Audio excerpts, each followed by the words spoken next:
Shalom semua. Apa kabar semua? Luar biasa. Amin, puji Tuhan. Yesus itu luar biasa, sehingga kita boleh menyampaikan luar biasa. Tetapi kalau kita di luar Tuhan, pasti kita tidak berbicara Yesus itu luar biasa. Kita hanya berbicara saja kita biasa di luar. Kira-kira seperti itu. Saudara yang kekasih dalam Tuhan kita Yesus Kristus, tentu kita mau datang beribadah pada saat ini. Kita rindu mendengar kebenaran firman Tuhan, supaya kita itu diselamatkan oleh Tuhan. Saudara sekalian, kalau kita mau rindu diselamatkan oleh Tuhan, sudah tentulah kita setia kepada Tuhan. Kalau kita tidak setia kepada Tuhan, tidak mungkin kita diselamatkan oleh Tuhan. Sehingga itu Alkitab bicara, Yesus berbicara, cari dulu kerajaan Allah, lain daripada itu akan ditambahkan. Jadi kerajaan Allah ini sangat penting bagi kita manusia yang ada di muka bumi ini, karena kerajaan Allah itu membawa kita pada kemenangan yang kekal yang luar biasa, yaitu surga yang sudah disiapkan oleh Tuhan. Bukan itu, saudara sekalian, dia berkata lain daripada itu akan ditambahkan, yang memberikan keselamatan bagi kita. Tetapi manusia di zaman ini, mereka tidak hiraukan masalah kerajaan surga, tetapi mereka hanya mementingkan, yaitu saudara sekalian, lain daripada itu, saudara sekalian, yang dia akan tambahkan. Begitu saudara sekalian manusia yang ada di zaman ini, setelah kita melihat situasi manusia yang ada di zaman ini, itu sebabnya saudara sekalian kita boleh datang beribadah dan mendengar dan memperhatikan dan mempraktikkan, agar supaya kita diselamatkan oleh Tuhan. Oke, mari kita lihat kebenaran firman Tuhan. 2 Timotius 4 ayat 2. Ini perintah Tuhan kepada kita sebagai hamba-hamba Allah, sebagai utusan Allah kepada kita, supaya kita lakukan semuanya. Yaitu dia berbicara seperti ini. 2 Timotius 4 ayat 2 dia berkata, beritakanlah firman, siap sedialah, baik atau tidak baik waktunya, nyatakanlah apa yang salah, tegurlah dan nasihatlah dengan segala kesabaran dan pengajaran. Jadi saudara sekalian, perintah Tuhan bagi kita, saudara sekalian, sebagai hamba Tuhan, lihat dia berkata, saudara sekalian, lihat bahwa apabila kita berdalam salah, tegurlah, nasihatilah dengan segala kesabaran, bukan dengan emosi, tapi dengan segala kebenaran nasihatlah. Supaya apa? Supaya saudara sekalian mereka diselamatkan oleh Tuhan. Dan inilah perintah Tuhan bagi kita. Manakala kita tidak melakukan hal ini, maka itu tanggung jawab kita sebagai pelayan-pelayan gereja di zaman ini. Saudara yang kasih dalam Tuhan kita Yesus Kristus, kalau kita boleh melihat saudara sekalian, dia boleh berkata di dalam kehidupan kita yang kita mau datang kepada Tuhan, mau turut Tuhan, dia berkata saudara sekalian, banyak yang terpanggil tetapi sedikit yang terpilih. Melihat situasi dunia yang ada ini, kalau Yesus berbicara banyak, itu berarti banyak. Kalau dia berbicara sedikit, itu berarti sedikit yang terpilih.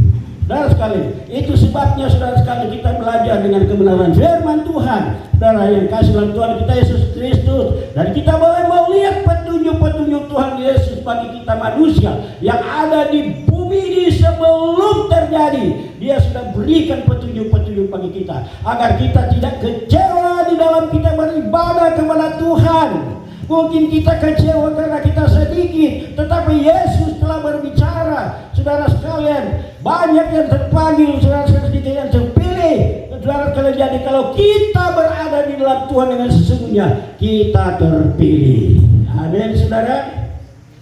Itu sebabnya dia berkata, saudara sekalian, menjadi petunjuk bagi kita, yaitu kita lihat di dalam Lukas 10 ayat 38. Lukas 10 ayat 38. Ketika Yesus dan murid-muridnya dalam perjalanan, tibalah ia di sebuah kampung. Seorang perempuan yang bernama Marta menerima dia.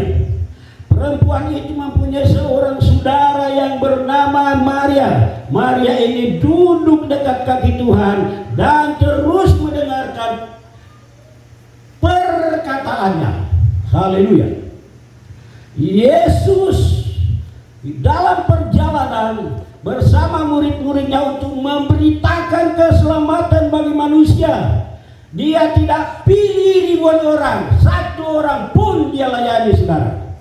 Menjadi contoh bagi kita. Kalau kita, saudara sekalian, ada berapa banyak yang hadir, saudara sekalian. Tetapi Yesus sendiri hanya satu orang dia layani. Saudara, dia layani, namun hanya satu orang, saudara sekalian. Itulah petunjuk Tuhan bagi kita yang memberitakan berita keselamatan yang ada di dunia ini. Agar saudara sekalian, manusia, saudara sekalian, tidak kecewa di dalam mempertahankan Tuhan.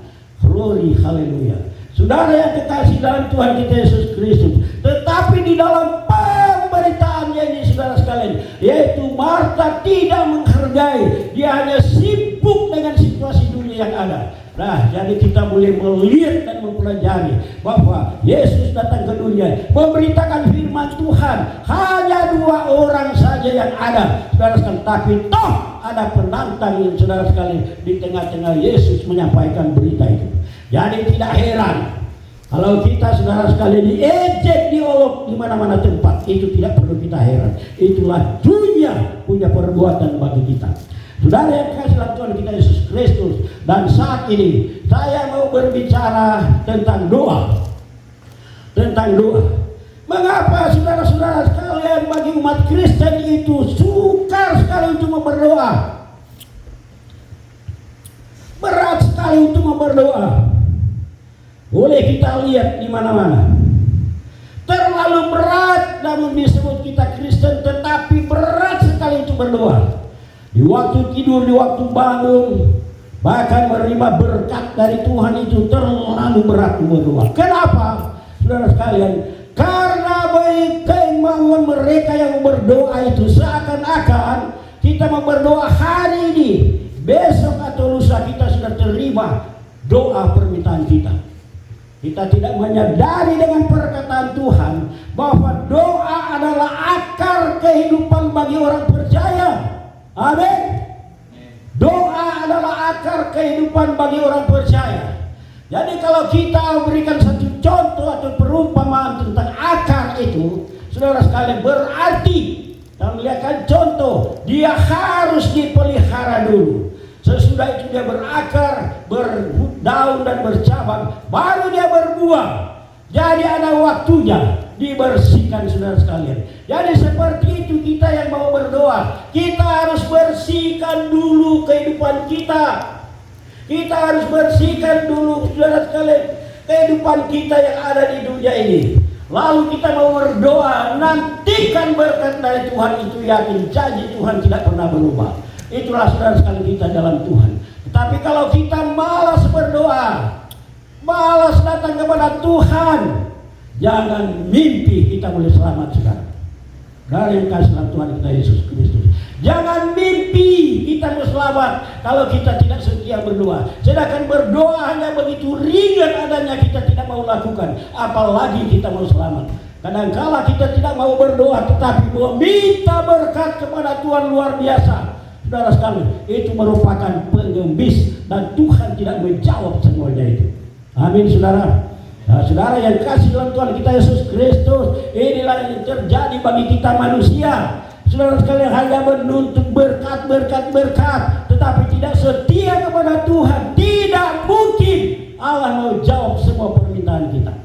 Jadi kita harus setia kepada Tuhan, setia berdoa kepada Tuhan, supaya dia bisa menolong, supaya dia bisa melindungi supaya dia bisa memberkati kehidupan kita yang ada di dunia ini, sebab dia maha kuasa di segala perkara. Sebab itu kita selalu datang kepada Tuhan. Dan benar-benar kalau kita tidak setia kepada Tuhan, kita tidak bisa selamat, saudara. Kita boleh melihat situasi dunia yang ada ini, saudara. Namun saudara sekalian, kita berada di dalam kelemahan. Dalam kelemahan-kelemahan yang ada, manakala kita dipanggil Tuhan, tidak mau mentaati perintah Tuhan. Tetapi saudara sekalian, banyak para pimpinan gereja yang menyampaikan, saudara sekalian, bahwa kita akan bertemu di Yerusalem baru. Wow. Orang yang mati itu ada dua tempat yang Allah telah siapkan bagi dia, yaitu Firdaus dan apa? Hades. Firdaus dan Hades yang sudah disiapkan oleh Tuhan.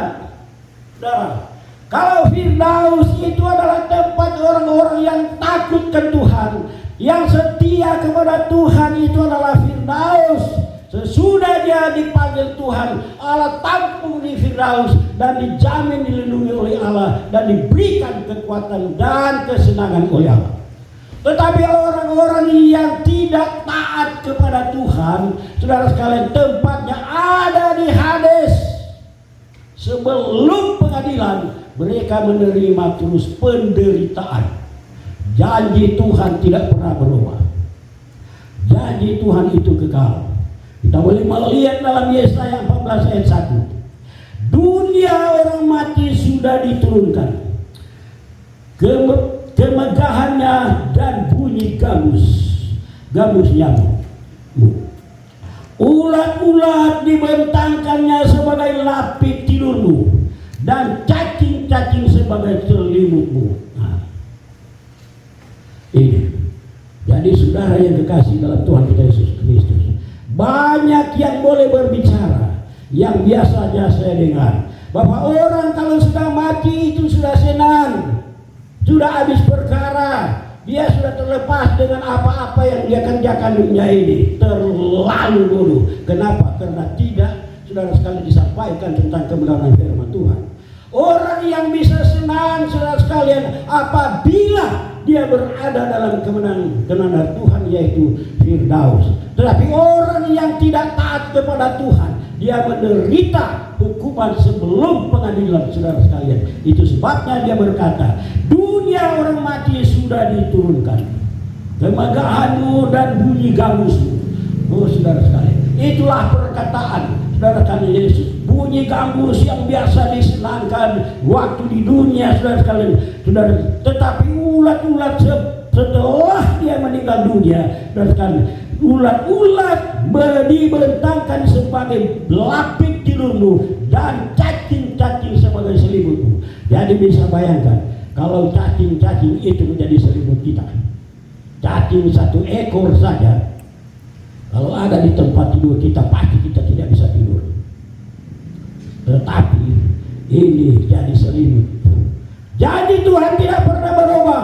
Apa yang dia sudah firmankan, dia genapi semua. Oleh dan sebab itu, masih Tuhan berikan kesempatan bagi kita hidup di dunia ini. Carilah akan Tuhan,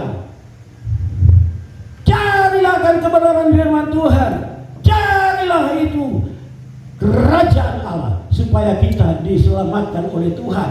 Sebab kalau kita telah dipanggil oleh Tuhan, tidak mungkin kita mau kembali lagi untuk datang berdoa kepada Tuhan. Kita boleh melihat contoh-contoh firman Tuhan sebagai Lazarus dan orang kaya itu. Kita boleh melihat kebenarannya yang ada, saudara sekalian, yang sudah disampaikan oleh firman Allah. Jadi saudara, kalau firman Tuhan sudah sampaikan itu digenapi, tidak ada yang tidak digenapi. Kita boleh melihat kejadian-kejadian yang ada sekarang ini. Semua sedang terjadi.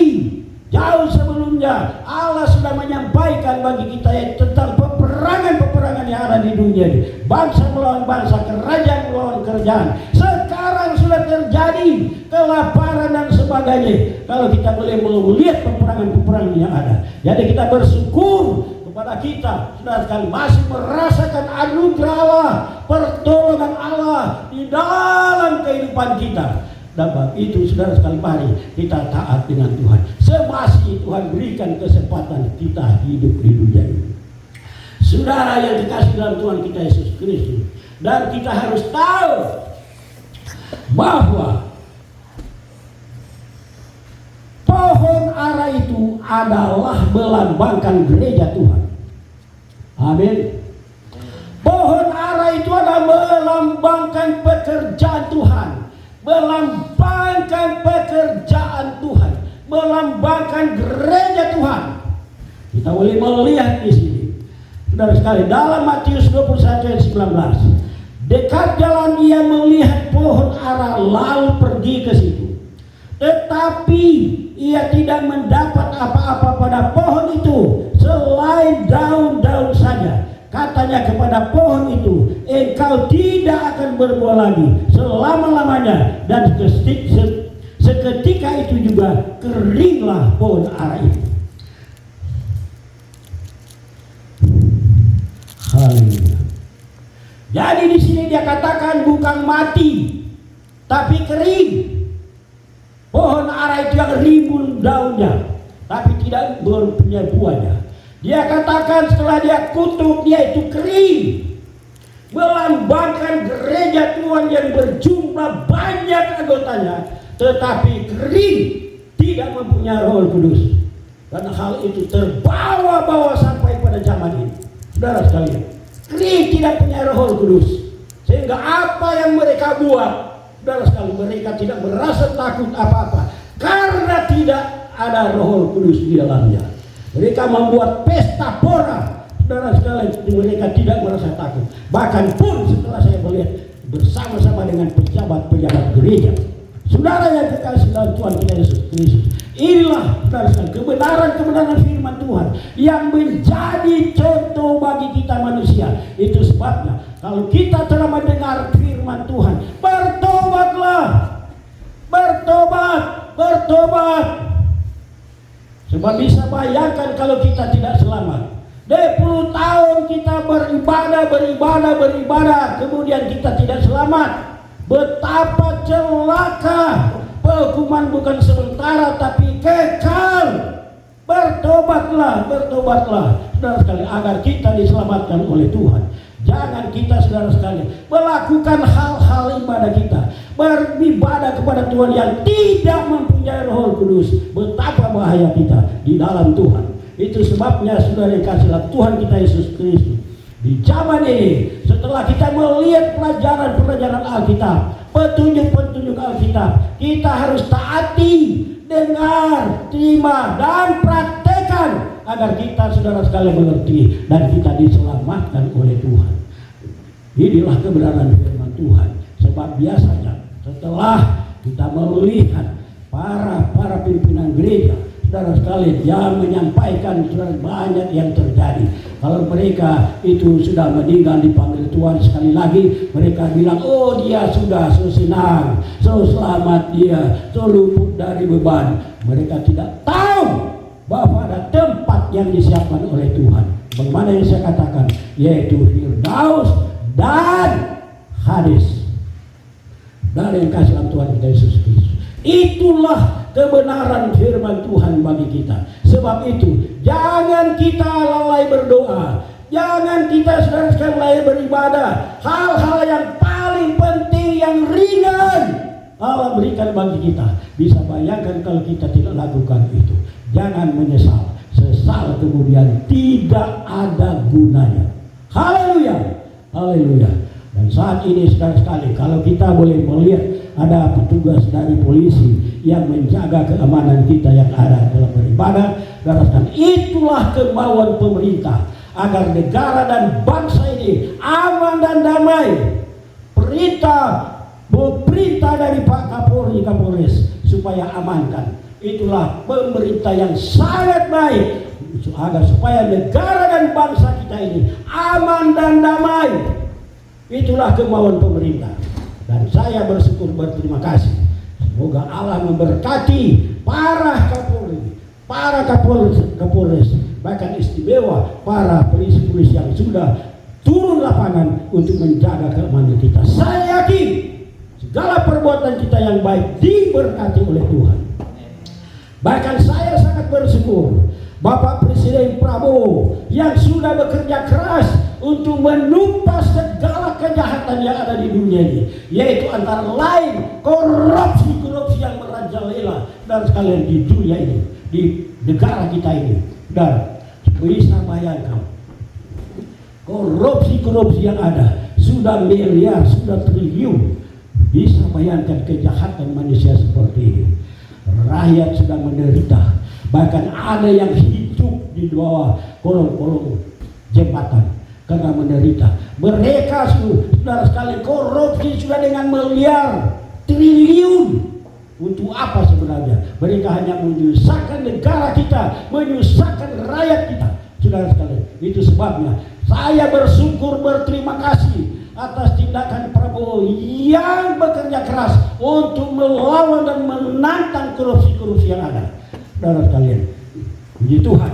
Dan saudara sekalian, kalau kita boleh melihat korupsi yang ada ini, kalau kita hanya tahan secara korupsi di pertahanan yang ada, saudara sekalian, ya biasanya dari dulu saya lihat tahanan-tahanan korupsi yang ada tidak berubah. Gak mungkin yang lain tidur di kasur, bahkan yang ada melihat televisi, senang-senang mereka dalam. Justru itu korupsi tidak bisa habis. Berapa presiden selalu yang menantang korupsi ini, tetapi tidak akan habis. Apa tindakannya? Saudara sekalian, mungkin kalau bilang ditembak mati, wah sudah salah itu. Atau dipotong tangannya, mungkin sudah salah itu. Tetapi untuk pribadi saya, saudara sekalian, mereka itu sita segala apa milik mereka agar mereka boleh merasakan penderitaan dan mereka boleh tinggal di kolong-kolong jembatan.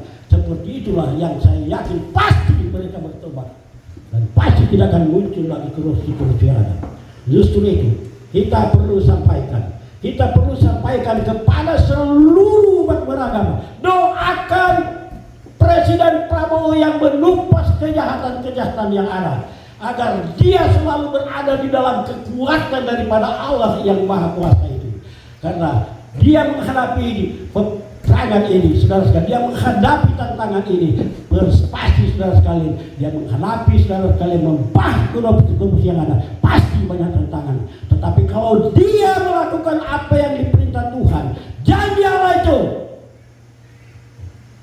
mata Tuhan tertuju bagi setiap orang yang percaya kepadanya, yang melakukan pekerjaan-pekerjaan dengan baik. Jadi saya yakin saudara, saya yakin Tuhan tidak biarkan semuanya. Saya biasa berbicara seperti ini. Lalu ada orang bicara sama saya, oh jangan dong mau culik penganak. Kalau sekarang ini orang mau culik, memang saya sesuka pindah dari rumah bapak. Oh tua lagi. Tapi Tuhan tidak biarkan. Raja di atas segala raja yang akan memerintahkan malaikatnya untuk menjaga dan melindungi. Saya yakin pula seperti itu. Bapak Presiden Prabowo melaksanakan tugas yang begitu indah. Ada raja di atas segala raja yang memerintahkan malaikat untuk menjaga dia.